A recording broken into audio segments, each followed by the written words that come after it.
అందరికీ నమస్తే. ఇప్పుడు నేను చూపించబోయే ఈ ప్లేస్ కి ఎప్పుడైనా మీరు ఒక్కసారి వీలు చూసుకొని ఖచ్చితంగా వచ్చి చూడండి. ప్లేస్ వచ్చేసి మహారాష్ట్రలోని నాసిక్ నుంచి 30 కిలోమీటర్ల దూరంలో ఉంటుంది. ఈ ప్రదేశం వచ్చేసి బ్రహ్మగిరి పర్వతం. బ్రహ్మగిరి పర్వతానికి చేరుకోవాలంటే 4248 అడుగుల ఎత్తుకి ట్రెక్కింగ్ చేయాల్సి ఉంటుంది. మనం ట్రెక్కింగ్ చేస్తూ ముందుకు వెళ్తూ ఉంటే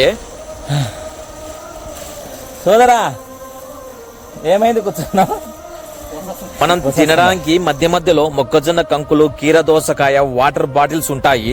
మనం అలా నడుచుకుంటూ ముందుకు వెళ్తూ ఉంటే నేచర్ ఉంటుంది ఫ్రెండ్స్. అబ్బబ్బబ్బ మాటలో వర్ణించరానిది.